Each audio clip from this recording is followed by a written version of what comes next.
you're the cause of all this. I think you're evil. Evil! Good evening, ladies and gentlemen. This is Christopher Gomez again with episode 3 of the month The Earth Stood Still.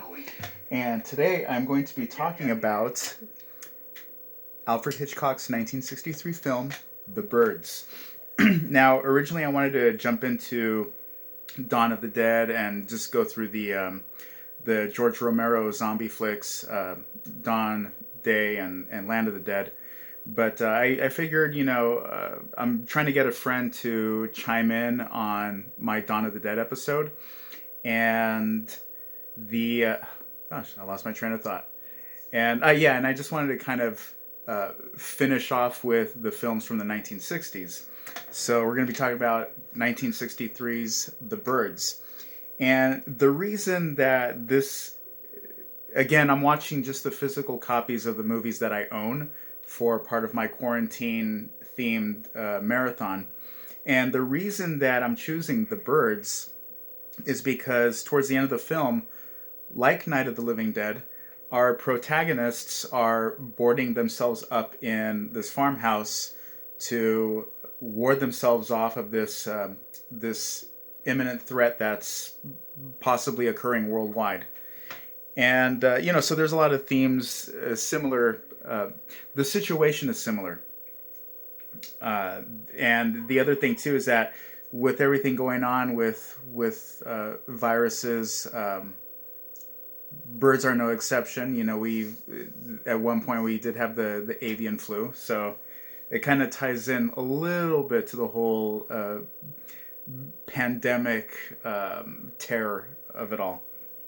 But and there's also other allusions to the end of the world. There's a hilarious scene with a bar patron that's quoting the book of Ezekiel from the Bible, and as I just played right here, there's a woman who's just gone mad, who accuses one of our principal characters that they may be the catalyst of all of this going on.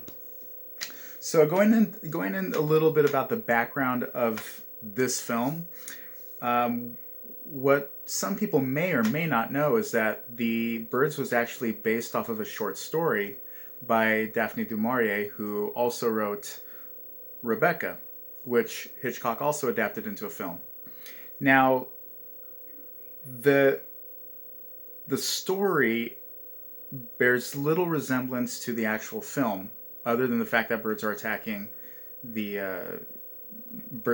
people. And the short story deals with a farmer who is a war veteran who resides in a seaside farm in England, on the seaside coast of England, and he basically the gist of it is that his family, he's protecting his family from these violent attacks from birds of all different species. Now, the film version is quite different. In fact, the film version was actually inspired by newspaper clippings that Alfred Hitchcock had seen of actual bird attacks that had occurred in Northern California.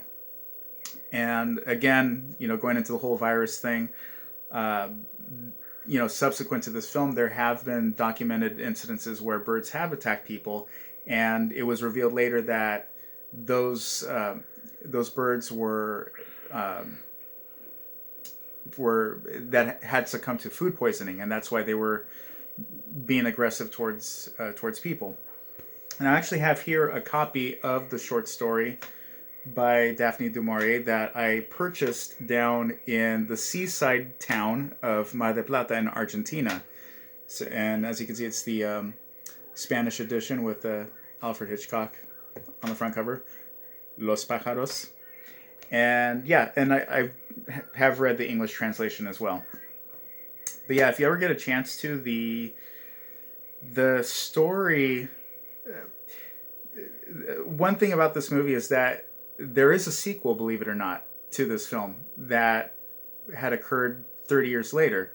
And it was a made-for-TV movie called The Birds 2, Land's End. And if you ever get a chance to read the short story and watch the sequel, it's weird, but the sequel is actually much closer to the original story. In fact, even the last name of the family in the sequel is the same as the family in the novel. They just changed the location and certain character traits. But yeah, check out The Birds. It's like between like Psycho and The Birds are Hitchcock's they're like the pinnacle of his film career. The other cool thing about The Birds is that you can actually visit, if you're ever in California, you can actually visit many of the locations. Back in 1999 and 2000, my family had taken a road trip up to San Francisco. The opening of the film takes place in San Francisco, and like Psycho, you think that the first half of the movie is about is about one thing, and then it shifts into something else.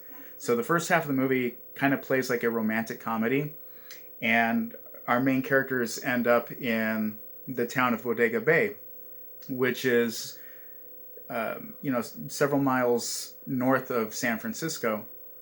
And my family and I got a chance to visit the town.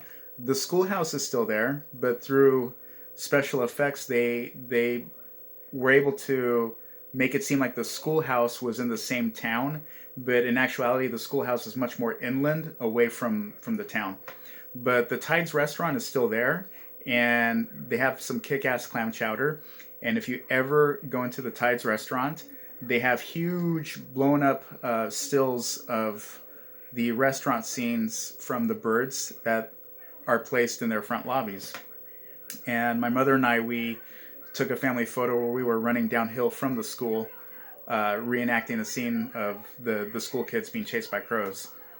But yeah, to this day, the film holds up.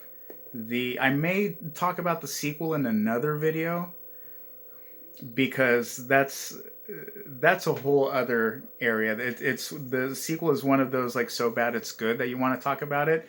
Whereas in this film, like you could actually genuinely sit down and appreciate the things that it has going for it, especially for the time period.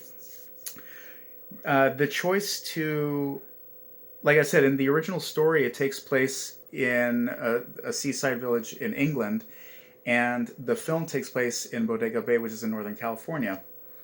And for all of you Hitchcock aficionados, you know that Hitchcock has this thing of having his stories take place in Northern California, whether it be San Francisco or Santa Rosa. And one of the reasons why he loved his stories to take place there is because areas of Northern California reminded him of England. Bodega Bay is no exception. During the filming of Shadow of a Doubt, he and his wife had, on like one of their off days, he and his wife had taken a road trip, just west of Santa Rosa to Bodega Bay, and I guess they fell in love with it, and he chose to base the film, on that little town. So yeah, there again, the main theme, there's this mundane threat that's affecting the whole world, and the characters are boarded up inside their home, trying to ward off this threat. And unfortunately, there was an alternate ending that they weren't able to film for budget reasons. But it was a really tense moment where, spoiler alert if you haven't seen the movie or not. The family in the film gets away from their house. They drive away in their car, and the original ending was supposed to be that the birds start honing in on the car, and they start chasing the car, and there was going to be this tense moment where their beaks start pecking through the hood of the car, and all of a sudden, at one point, the hood just bursts open, and all these birds are hovering above the car, and they just book it down the coast highway. And by the time they get to San Francisco, they see that, you know, San Francisco's on lockdown. There's like nobody there, and the Golden Gate Bridge is covered with birds. And the end of the movie, that was supposed to be the end of the movie. I know I think the storyboards are a special feature on the DVD. Check it out. I know you can look it up online. If you ever get a chance to visit Bodega Bay, check it out. I also recommend reading the original short story. And yeah, the film did spawn a couple of ripoffs. There was a movie called Beaks, the movie, which was like a Spanish-Mexican co-production. And in some territories, it was distributed as The Birds Part 2, but it really wasn't.